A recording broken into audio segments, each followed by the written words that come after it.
नमस्कार, मी सुशील कुलकर्णी. आपण पाहताय अॅनालायझर. मित्र हो, आज मी माझ्या मनात पडलेला प्रश्न घेऊन त्याचं उत्तर विचारायला तुमच्या समोर आलोय.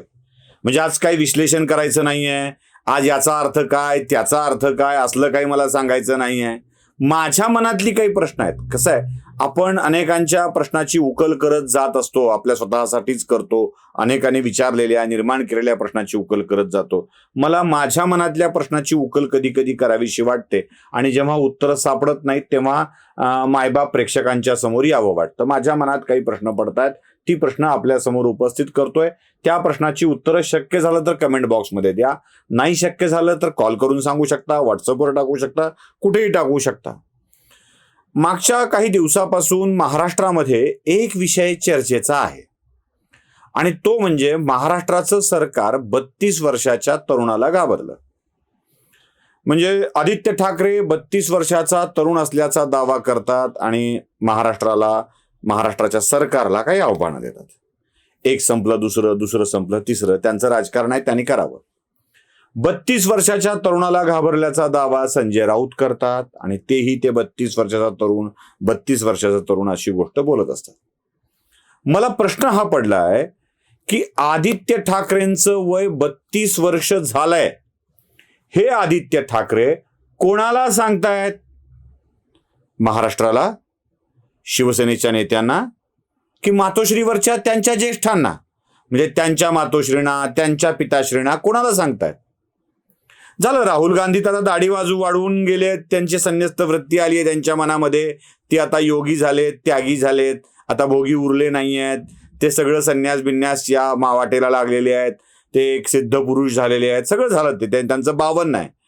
पण राहुल गांधींचं 52 वर्षपर्यंत जायला यांना अजून 20 वर्ष आहेत आणि हे 32 वर्षाचा तरुण असं सांगतायत. बरं ठीक आहे, मान्य केलं, 32 वर्षाचा पोक्त माणूस नाही, तरुण असतो.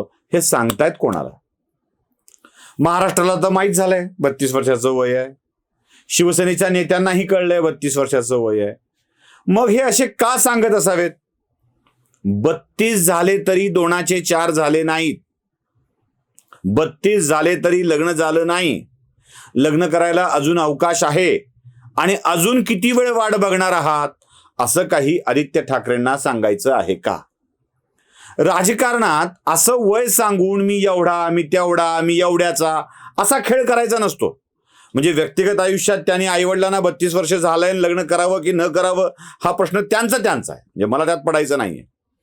पण राजकारणात असं वय सांगून मी 32चा तरुण, मी 32चा तरुण, हा 32चा तरुण, तो 32चा तरुण, असं काही नसतं. 32 वर्षाचा तरुण हे कोणाला सांगितलं जात आहे? उद्धव ठाकरे, रश्मी ठाकरे यांना सांगितलं आहे. आणि का सांगितलं जात आहे? पुढचा प्रश्न आहे, का सांगितलं जात आहे? म्हणजे लग्नाचं वय उलटून गेलंय, आता केलंच पाहिजे म्हणून? म्हणजे कधी कधी असतं बघा, पोरगं लग्नाला आलंय, कसं ओळखावं? मग पोराच्या जवळ सापडणाऱ्या वस्तू, पोरांच्या जवळ सापडणारी त्यावेळेसची प्रेमपत्र किंवा पोरांचं इतरांच्या पोरींकडे जाणारं लक्ष, या सगळ्या बाबतीत अशा लक्षात येऊ लागल्या की घरची माणसं ओळखतात की पोराचा पाय वाकडा पडण्याआधी लग्न केलं पाहिजे. नेमकी दिशा काय चालली आहे हे घरच्यांना कळतं. आपलं पोरगं आता कोणत्या दिशेनं चाललंय, त्याची दिशा काय त्याच्या वाटचालीची हे कळतं. आणि दिशा समजली की लोक आपोआप त्याला पटेल अशी एखादी गोष्ट, एखादी व्यक्ती घरात आणतात आणि लग्न लावून देतात. हा काही प्रकार आहे का? हा माझ्या मनातला बाबडा प्रश्न आहे. ही दिशा लक्षात येत नाहीये उद्धव ठाकरेंच्या, म्हणून 32 वर्ष हे फोकस केलं जातं आहे का? कारण आम्हाला तर माहित आहे. दुसरा प्रश्न असा आहे माझ्या मनातला की हे जे 32 वर्षाचे तरुण आहेत ते सारखं सरकारला राजीनामा द्या, तुम्ही असे आहात, तुम्ही तसे आहात, तुम्ही घटनाबाह्य आहात, तुम्ही येऊ आहात, तुम्ही तेव्हा आहात, हे सगळं सांगत सुटलं. राजीनामा द्या हे वाक्य इतक्या वेळेला ऐकलंय, मला असं वाटायला लागलंय, आता बरोबर वाटायला लागलंय की नाही तुम्ही सांगायचंय. यांना अवघड स्थिती आली की राजीनामा द्यायची सवय आहे. म्हणजे 40 आमदार निघून गेल्याचं कळल्याबरोबर मला महाराष्ट्रात रक्तपात नको आहे म्हणून उद्धव ठाकरेंनी आपला राजीनामा देऊन टाकला. अवघड झालं की राजीनामा द्यायचा आणि मोकळं व्हायचं. एक तर द्यायचा किंवा घ्यायचा. घ्यावाच लागलाय ना. अनिल देशमुख अवघड झालं, राजीनामा घ्यावा लागला. संजय राठोड अवघड झालं, राजीनामा घ्यावा लागला. ते नवाब मलिकांनी अवघड होऊच दिलं नाही म्हणून ते जरा जास्तच लांबलं प्रकरण. अजूनही मलिक आतमध्येच आहेत. आता 40 आमदार गेले, राजीनामा द्यावा लागला. बरं, ते एक राजीनामा देतो म्हणून दिलाच नाही. म्हणजे मुख्यमंत्री पदाचा दिला, मी वर्षाचा त्याग करतो आहे असं सांगितलं, त्याग केला. मी मुख्यमंत्री पदाचा त्याग करतो आहे असं सांगितलं, त्याग केला. ते विधान परिषदेचं राहिलं हो. त्याचाही त्याग करतो आहे असं सांगितलं होतं आणि ते मात्र दिलं नाही. दिलं असतं तर घोळ झाला असता. काय घोळ झाला असता? त्याचा राजीनामा दिला असता तर विधान परिषदेतलं शिवसेनेचं संख्याबळ खाली आलं असतं आणि खाली आलेल्या संख्याबळावरती विधान परिषदेचं विरोधी पक्षनेतेपद जे अंबादास दानवे यांच्याकडे आहे ते राहिलं नसतं. मग एखादं तरी पद शिवसेनेकडे असावं या हेतूने कदाचित उद्धव ठाकरेंनी आपल्या राजीनाम्याच्या निर्णयापासून युटी म्हणजे उद्धव टर्न घेतला असावा. तर आता उद्धव टर्न असंच नाव आपण देऊ शकतो, कारण ते इतके बदलतात. उद्धव ठाकरेंची राजीनामा देण्याची सवय ही आदित्य ठाकरेंच्या मनामध्ये भिनली आहे का? आणि म्हणूनच ते काहीही झालं की द्या राजीनामा असला सगळा प्रकार बोलत आहेत. बरं, अजून एक प्रश्न माझ्या मनामध्ये येतोय. हे सगळे म्हणजे आता शिवसेनेचे काही मंडळी, त्यात ते आपले संजय राऊत पण आले, त्यांनी सांगितलं की नाना पटोलेंचा विधानसभेच्या अध्यक्षपदाचा राजीनामा हे या सरकारच्या पतनासाठी अनुकूल ठरला आणि त्यामुळे नाना पटोलेंवर यथेच्छ तोंडसूक सामनातून घेण्यात आलं. तोंडसूक शब्द वापरायचा का लेखणी सूक वापरायचं? लेखणी सूकच म्हणूया, कारण सामना बोलत नाही ना, सामनात लिहिलं जातं, छापलं जातं. लेखणी सूक घेतलं. पण उद्धव ठाकरेंनी दिलेला राजीनामा शिंदेचं बंड, उठाव, क्रांती यशस्वी करून गेला, हे कसं लक्षात येत नाहीये? उद्धव ठाकरेंनी आपल्या पदाचा राजीनामा दिला नसता आणि खुल्या दिलानं विधानसभेमध्ये विश्वास प्रस्तावासाठी गेले असते. त्यावेळेला आपल्याच सदस्यांना व्हीप जारी केला असता, सदस्यांनी व्हीप पाळला नसता, तर उद्धव ठाकरेंना या आमदारावरती अपात्रतेची कारवाई करण्यासाठीची एक संधी शिल्लक राहिली असती. म्हणजे बैठकीला आले नाहीत म्हणून व्हीप दिला होता, बैठकीला आले नाहीत, चूक केली, हे असले तकलादू कारण वापरायची गरज पडली नसती.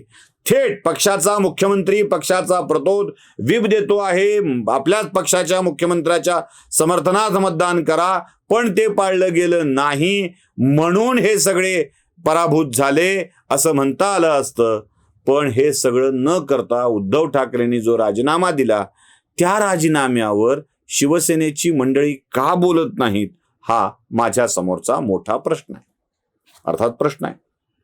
आता तिसरा अजून एक विषय आहे, म्हणजे या 32 वर्षाच्या तरुणाशी संबंधित सांगतोय. हा 32 वर्षाचा तरुण महाराष्ट्रभर सभा घेण्यासाठी निघाला, आता इकडे आता तिकडे, आणि त्या वैजापूर तालुक्यामध्ये सभा घेताना म्हणे त्यांच्या सभेत दगडफेक झाली. मग ते खैरे उठले, ते म्हणले या दगडफेकीची भयंकर, या पत्थरबाजीची शिक्षा भोगावी लागणार वगैरे वगैरे, सगळं चितावणीखोर झालं. कुठे पुन्हा दगड पडला नाही, पुन्हा कुठे काही झालं नाही, काही नाही. वास्तविक दगडफेक झालीच नाही अशी यंत्रणा सांगते. त्या पोलीस अधिकाऱ्यांचा छोटासा बाईट मी तुम्हाला ऐकवतो, तो ऐका. त्या सभेमध्ये कुठल्याही प्रकारची दगडफेक त्यांच्या वाहन ताफ्यावर किंवा त्यांच्या सभेमध्ये झालेली नाही. तथापि एक माननीय विरोधी पक्षनेते यांनी एक पत्र दिलेलं आहे. त्या पत्र ते मी प्रसारमाध्यमांवर पाहिलं. त्या पत्राच्या अनुषंगाने माननीय विरोधी पक्षनेत्यांचं जे म्हणणं आहे त्या अनुषंगाने निश्चितपणे आम्ही चौकशी करू. परंतु काल रोजी अशा प्रकारची कुठलीही दगडफेकीची घटना त्या ठिकाणी घडलेली नाही अशी आमची माहिती आहे. ऐकलात? दगडफेक झालीच नाही आहे. मग झाली अशी अवई का उठवल्या गेली? यासाठी उठवल्या गेली का की त्याचा एक त्याला काय म्हणायचं, सहानुभूतीचा विषय करून त्याला बघा आता सभाही घेतल्या जाऊ देत नाहीये. अहो तुम्ही तर मारे धमक्या देत होते, विमानतळ ते मंत्रालय या दरम्यान वरळी लागते, दम असेल तर, मर्द असाल तर, वगैरे वगैरे सगळ्या धमक्या देत होते. मग लोक आपला दम दाखवतील मर्दपणा दाखवतील त्यावेळेला फारच झालं हे असं म्हणण्यात काय अर्थ आहे? म्हणजे एकीकडे दम असेल तर या, मर्द असेल तर या, दम असेल तर या, समोर या, मर्द असेल तर समोरून या, हे असले दावे करायचे आणि एखादा खरंच समोरून आला तर मग मात्र हा भ्याड हल्लाय म्हणायचं. अहो, तुम्ही दिलेल्या आव्हानाला हा प्रतिसाद असू शकतो का? पडलाच असेल दगड तर, पडला नाही हे तर यंत्रणा सांगते. मग तुम्ही दिलेल्या आव्हानाला हा प्रतिसाद होता का? आणि नसेल तर तुम्ही उगाचच या विषयात सहानुभूती गोळा करण्यासाठी बोलत आहात का? म्हणजे काहीतरी चर्चा झाली पाहिजे ना, म्हणून हे सगळं चाललंय का? कारण भाषणांची तर खिल्ली उडवली जाते आहे. मग भाषणांची खिल्ली उडवली जात असेल तर किमान याची चर्चा होण्यासाठी काही वेगळा संवेदनशील मुद्दा घेऊन येण्याचा हा सगळा प्रकार आहे का? हा प्रश्न माझ्या मनात आहेत. उत्तरं अर्थात मिळतील अशी अपेक्षा आहे आणि तेवढ्या प्रश्नाचं उत्तर मिळालं तर बरं होईल. 32 वर्षाचा तरुण नेमकं कोणाला सांगताय? व्हिडिओ आवडला असेल लाईक करा, शेअर करा, सबस्क्राईब करा. यावेळी प्रश्नाची उत्तरं मात्र नक्की द्या. धन्यवाद.